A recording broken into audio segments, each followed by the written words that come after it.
Hey there, I am DJ Waldow, and I'm turning 50 on February 23rd. And for the next 50 days, I'm sharing one thing that I've learned over almost 50 years on this planet.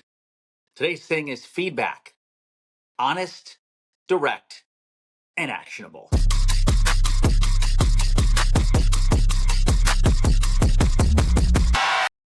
All right, it's time for thing number 7. Wait a minute, why am I wearing these sunglasses? All right, I'll take them off. Fun fact is that I record these in batches. And so I'm constantly going over there and changing my shirt so it looks like it's a different day. I think this is the third one I've recorded today. So I'm just trying to mix it up. That's all. All right, like I said, this is thing number 7. Remember, yesterday we did 6. Today we're doing 7.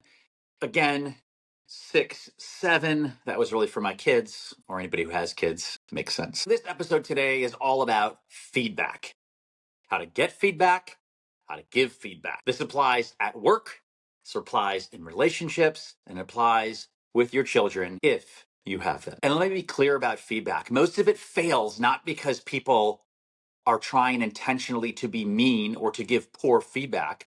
Most people just aren't good at giving feedback. And many of us are not great at getting feedback. Sometimes me. So a little bit of the backstory where this came from. In 2008, 9 ish, or 7. I don't know what year it was exactly. 2010, let's say. What is that, 15 years ago or so?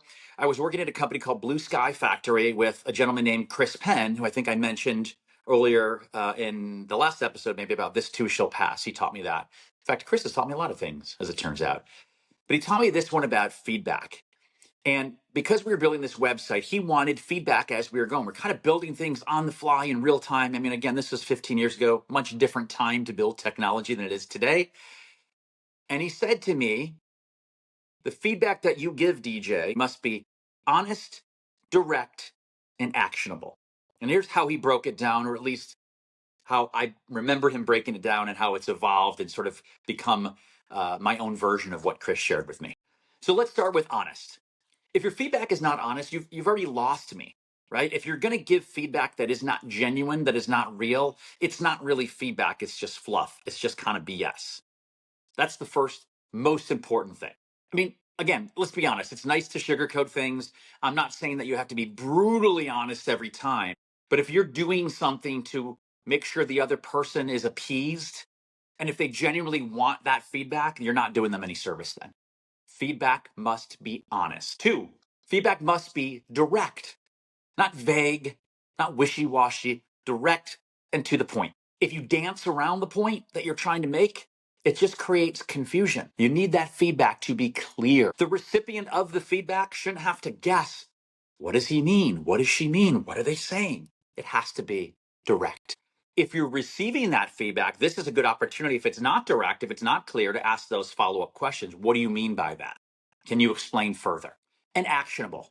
This is the third one. And I'll be honest, this is where most feedback fails miserably. It's the feedback that I get it, and then I say to myself, well, what am I supposed to do with that? Do I change who I am? Do you want a new PowerPoint presentation? What kind of feedback are you looking for?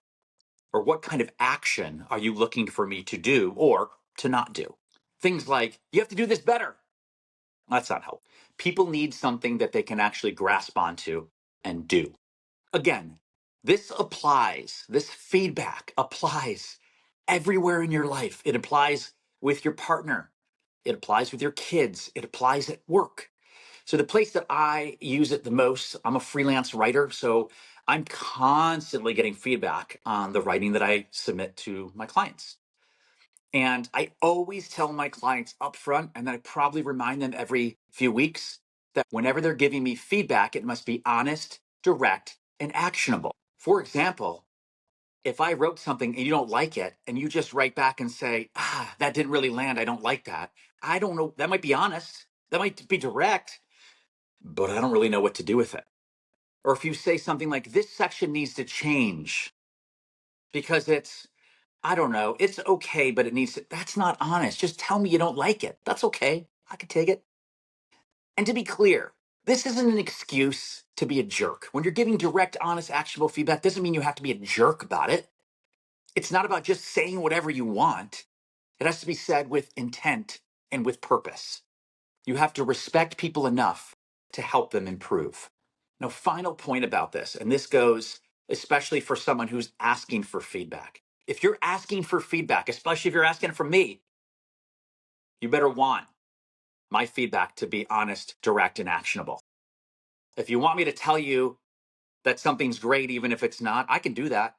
But if you want honest feedback, I will give you that honest, direct, and actionable feedback. So don't ask for it unless you want it.